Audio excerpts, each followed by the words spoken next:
Good morning વિદ્યાર્થી મિત્રો, છેલ્લે ગયા વિડીયો લેક્ચરની અંદર સમતલ ટોપિકની આપણે ચર્ચા કરી, જેમાં એક સમીકરણ આવ્યું કે ઉગમ બિંદુમાંથી સમતલ પરનો લંબપાટ ડી હોય અથવા લંબ અંતર ડી હોય અને એકમ અભિલંબ એટલે એન કેપવાળા સમતલનું સમીકરણ r dot n cap is equal to D.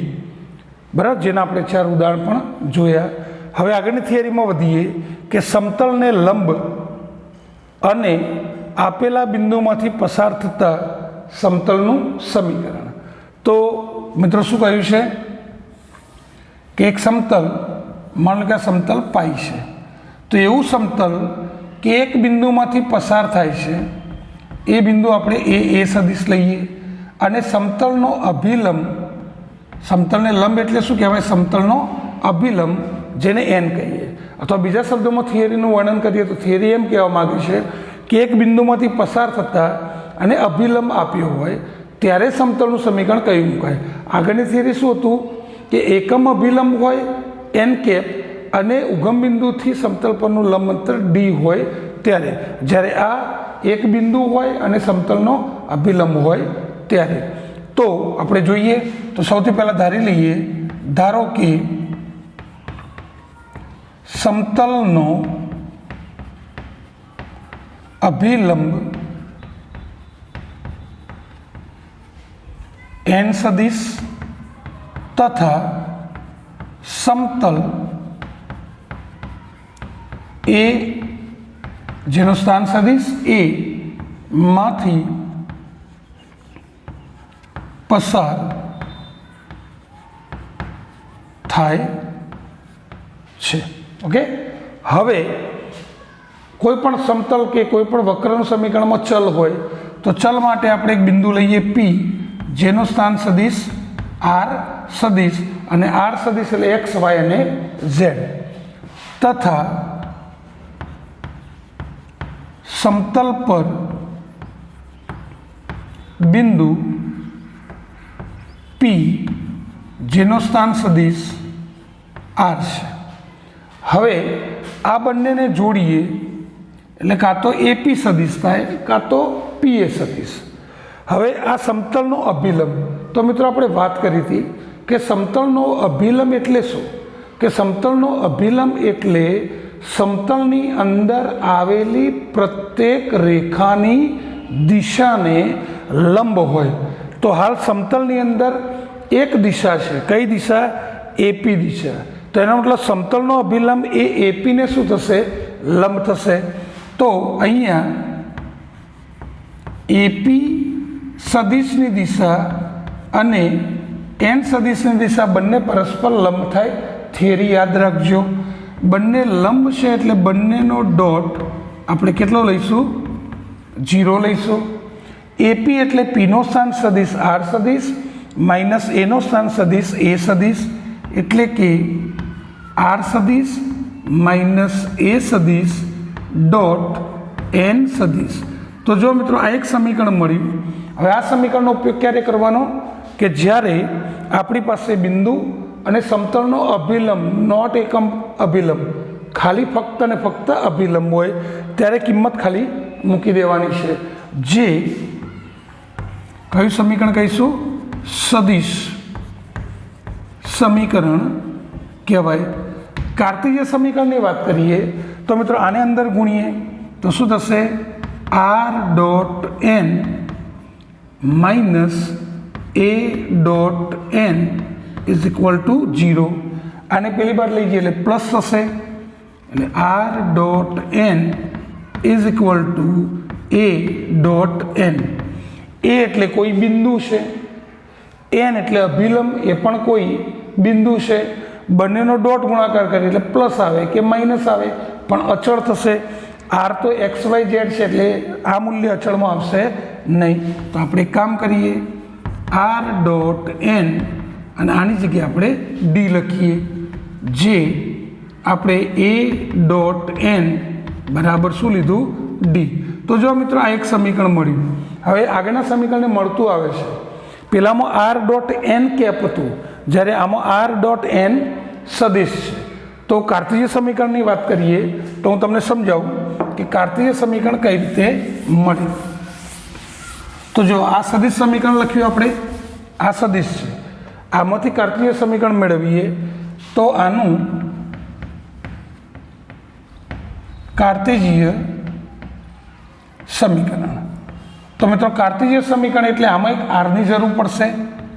તો આર સદિશ બરાબર ધારી લઈએ x i cap plus y j cap plus z k cap, પછી એક અભિલંબ આપ્યો છે એન સદિશ, જે આપણે એ બી અને સી મળી લઈએ, એ બી અને સી કે કેપ.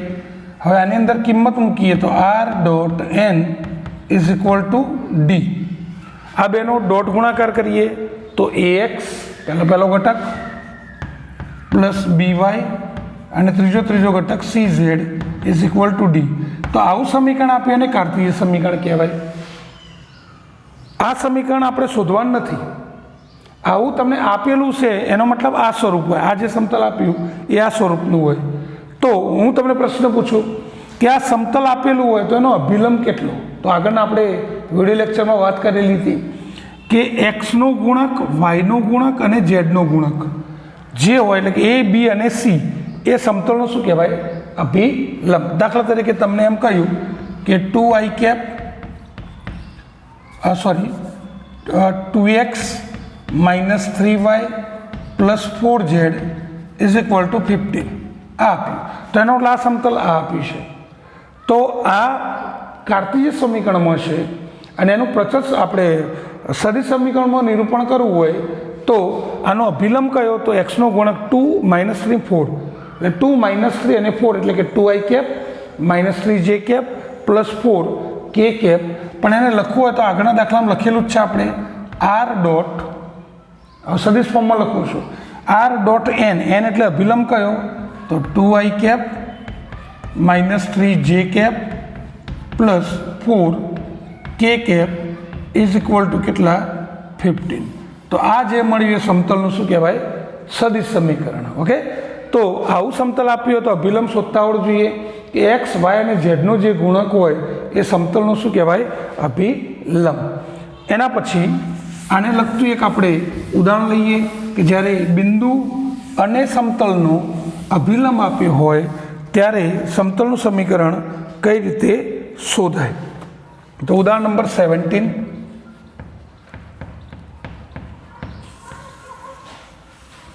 કે બિંદુ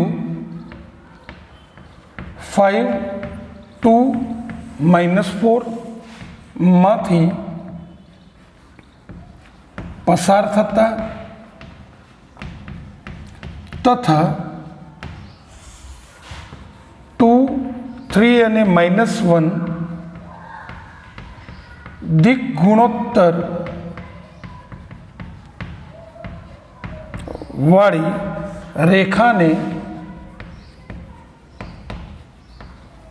લંબ સમતલનું સમીકરણ શોધો. તો જો મિત્રો દરેક દાખલાને ધ્યાનથી સમજવો પડશે, કારણ કે 10 થિયરી 10 સમતલના સમીકરણ જુદા જુદા આવશે. તો ક્યાં કયું સૂત્ર વાપરવાનું ધ્યાનથી સમજવાનું. શું કહ્યું છે? એક બિંદુમાંથી પસાર થતું હોય અને તથા આ દિક ગુણોત્તરવાળી રેખાને લંબ એટલે એની અભિલંબ કહેવાય નું સદિશ અને કાર્તીય સમીકરણ. હવે સદિશ ફોર્મમાં લખવું હોય તો આ બિંદુ છે તો એને સદિશ ફોર્મમાં લખી દઈએ 5i cap plus 2j cap minus 4 k cap, અને અભિલંબ જે આપ્યો હોય એને એન સદિશ કહીશું, જે 2i cap plus 3j cap minus k cap. હવે બિંદુ અને અભિલંબવાળા સમતલનું સદિશ સમીકરણ. તો સદિશ સમીકરણ કયું? તો આપણે સદિશ સમીકરણ મૂકવાનું આર સદિશ માઇનસ એ સદિશ ડોટ એન સદિશ ઇઝ ઇક્વલ ટુ 0. એમાં કિંમતો મૂકી દઈએ તો આર સદિશની કિંમત મૂકવાની જરૂર નથી, માઇનસ એ સદિશ. તો એ સદિશ એટલે બિંદુ જે હોય મૂકી દો 5i cap plus 2j cap minus 4 k cap dot N સદિશ એટલે જે અભિલંબ આપ્યો હોય એ પણ મૂકી દો, તો 3 j minus k is equal to 0. તો મિત્રો આ જે થયું એ સમતલનું બિંદુ અને અભિલંબવાળા સમતલનું સદિશ સમીકરણ. પછી આને કંઈ કરવાનું નથી. પણ જો કાર્તીય સમીકરણ મેળવવું હોય તો આની અંદર ખાલી આપણે આરની કિંમત મૂકવાની રહેશે. તો આરની કિંમત લઈશું આપણે કઈ, એક્સ, વાય અને ઝેડ હંમેશા. એ ખાલી આની અંદર મૂકી દો તો શું થશે, આરની જગ્યાએ x i cap plus y j cap plus z k cap minus 5 i cap plus 2 j cap minus 4 k cap dot 2 i cap plus 3 j cap minus k cap is equal to 0. હવે કાર્ટેશિયનમાં આઈ જે કે ન આવે એટલે સાદુરૂપ આપવું પડશે. ચલો આમાં બાદ બાકી કરીએ આ બેની, તો x minus 5 i cap common, પછી વાય માઇનસ 2 જે કેપ, પછી Z minus minus plus 4 k cap dot 2 i cap plus 3 j cap minus k cap is equal to 0. પછી આનો આપણે ડોટ ગુણાકાર કરીએ, જે અનુરૂપ ઘટકોનો ગુણાકાર કરીને રીત પ્રમાણે. તો શું થશે, પહેલો ઘટકનો ગુણાકાર એટલે 2 ઇન્ટુ એક્સ માઇનસ 5, બીજા ઘટકનો ગુણાકાર 3 ઇન્ટુ વાય માઇનસ 2, ત્રીજા ઘટકનો ગુણાકાર minus 1 into Z plus 4 is equal to 0. Okay, તો અંદર ગુણીએ એટલે 2x, 5 ગુણ્યા 2 10, 3y, 3 ગુણ્યા 2 6, માઇનસ ઝેડ માઇનસ 4 બરાબર 0. એટલે કે 2x plus 3y minus Z, 10 ને 6 16 ને 4 20 પેલી બાજુ એટલે પ્લસ. તો મિત્રો આ જે સમીકરણ મળ્યું એ કયું કહેવાય, કાર્તીય. એટલે એમાં કિંમત મૂકવાની છે. તમે ચેક કરો તો કરો. ચલો આ સમતલનો અભિલંબ કયો, તો 2 3 અને -1 ચેક કરી લો, આપેલો જ છે કે 2 આઈ કેપ 3 જે કેપ -1 કે કેપ, અથવા દિક ગુણોત્તર કયો 2 3 અને -1. ઓકે, એના પછી આપણે આગળની થિયરીની વાત કરીએ.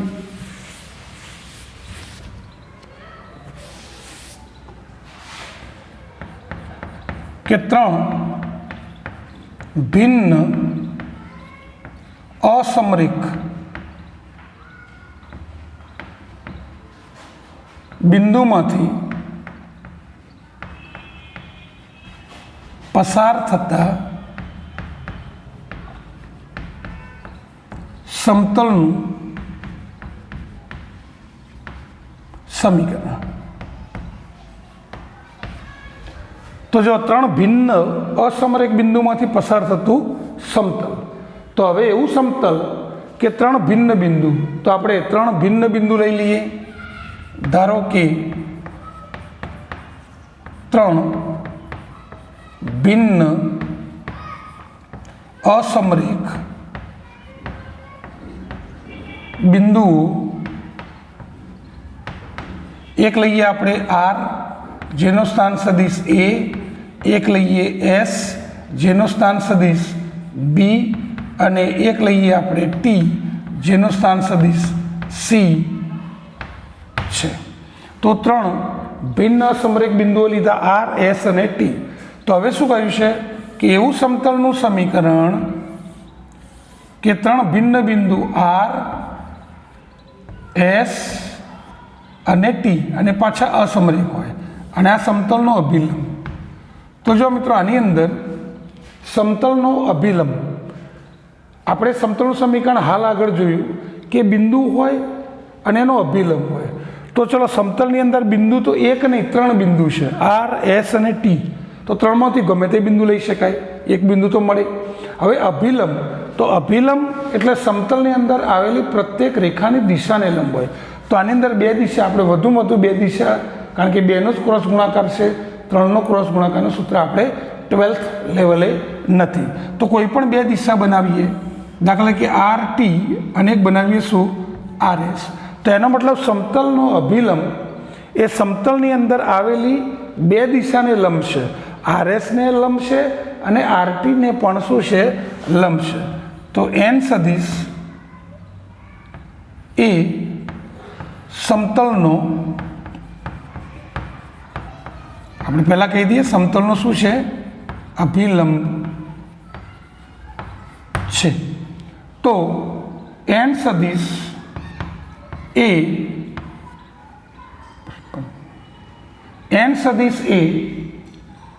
આર એસ સદિશ અને આર ટી સદિશ બંનેને લંબ છે. ને લંબ છે. હવે આપણે એ પણ ભણી ગયા કે કોઈ સદિશ એ બંનેને લંબ હોય. હા, કોઈ સદિશ અને બીજો સદિશ બંને એકબીજાને લંબ હોય તો 2નો ડોટ 0. પણ કોઈ સદિશ એ બીજા 2 સદિશને લંબ, આને લંબ હોય અને આને લંબ હોય. તો આપણે 10મા ચેપ્ટરમાં ભણી ગયા, તો એ સદિશ એટલે બંનેનો ક્રોસ ગુણાકાર, બંનેનો શું થશે, ક્રોસ ગુણાકાર. તો અભિલંબ મળી ગયો અને બિંદુ તો 3 છે, આર એસ અને ટી. એમાંથી કોઈ એક બિંદુ મન ફાવે લઈ શકાય. તો સમતલનું સમીકરણ, તો બિંદુ ગમે તે લઈ લઈએ આપણે કે આર એ માંથી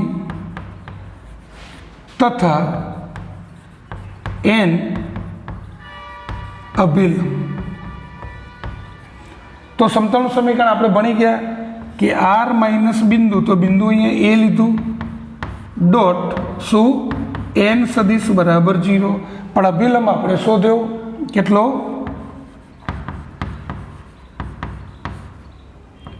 એન સદિશ, એન એટલે આર એસ સદિશ ક્રોસ આર ટી સદિશ is equal to 0. R s એટલે એસનો સ્થાન સદિશ માઇનસ આરનો, એટલે કે બી માઇનસ એ.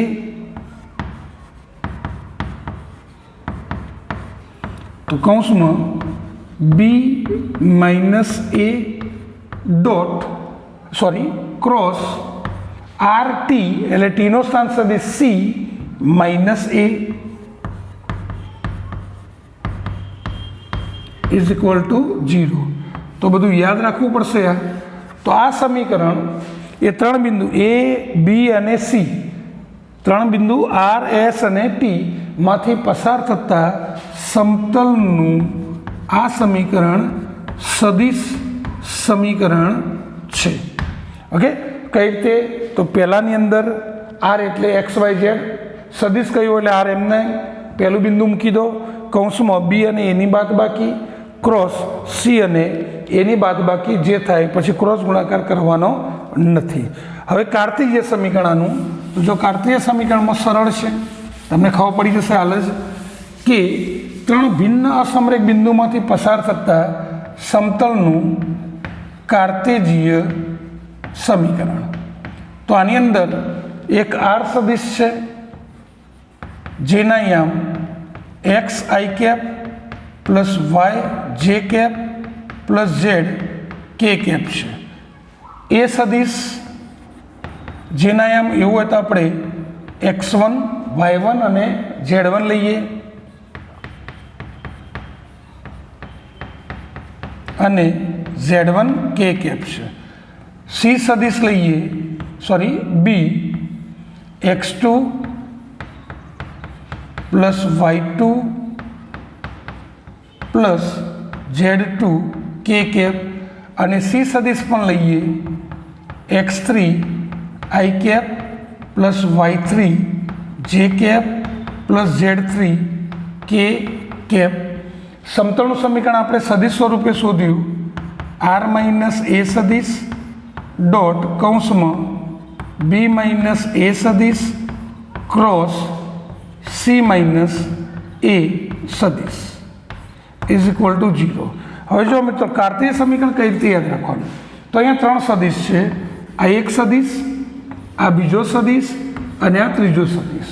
તો આ સદિશો વચ્ચે કઈ રીતનું રિલેશન છે કે પહેલો સદિશ ડોટ, બીજો સદિશ ક્રોસ, ત્રીજો સદિશ। એટલે ડોટ અને ક્રોસ એટલે આપણે પેટી ગુણન કહેતા ચેપ્ટર નંબર 10 માં, અને પેટી ગુણન એટલે નિશ્ચાયક કહેવાય। તો નિશ્ચાયક, તો નિશ્ચાયક બરાબર 0। તો પહેલી આરમાં આર માઇનસ એ, આર એટલે એક્સ વાય ઝેડ, એ એટલે પહેલા બિંદુના એમ, તો પહેલા બિંદુમાંથી આ બાદ એટલે પહેલી આરમાં X minus x1, Y minus y1 અને ઝેડ માઇનસ શું આવશે z1। બીજી આરમાં બી માઇનસ એટલે બીમાંથી એ બાદ કરી દેવાના, એટલે કે x2 minus x1, y2 minus y1 અને z2 માઇનસ z1। ત્રીજી આરમાં ઝેડ માઇનસ એ એટલે ઝેડમાંથી એ બાદ કરીએ, એટલે x3 minus x1, y3 minus y1 અને z3 માઇનસ z1।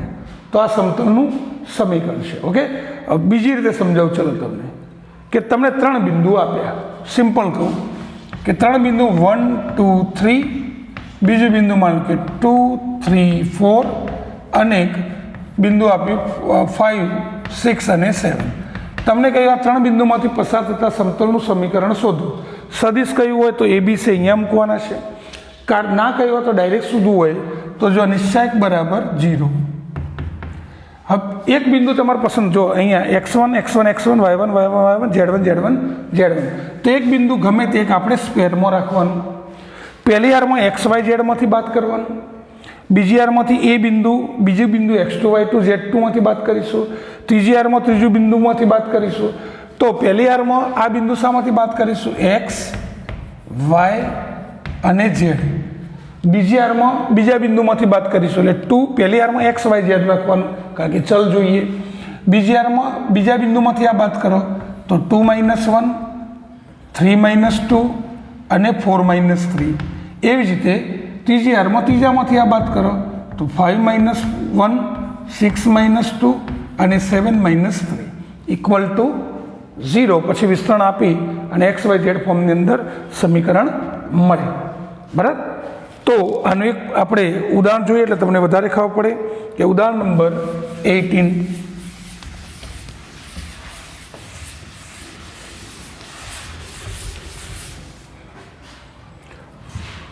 તો જો ઉદાહરણ નંબર 18, બિંદુઓ આર 2 5 માઇનસ 3, એસ -2 -3 5 અને ટી 5 3 અને -3 માંથી પસાર થતા સમતલનું સદિશ સમીકરણ શોધો। હવે મિત્રો આની અંદર આપણને કહ્યું છે સદિશ સમીકરણ, તો સદિશ સમીકરણ કહ્યું હોય પેલું નિશ્ચાયકનું મૂલ્ય મૂકવાનું નહીં। તો સદિશ સમીકરણમાં 3 સદિશ જોઈએ, તો પહેલો ને એ સદિશ કહી દઈએ જે 2i cap plus 5j cap -3k cap. બીજું બિંદુને બી કહીએ કારણ કે સદિશ સ્વરૂપે કહ્યું છે, તો -2i cap -3j cap plus 5k cap. પછી ત્રીજા બિંદુને આપણે સી નામ આપીએ જે 5i cap plus 3j cap -3k cap છે।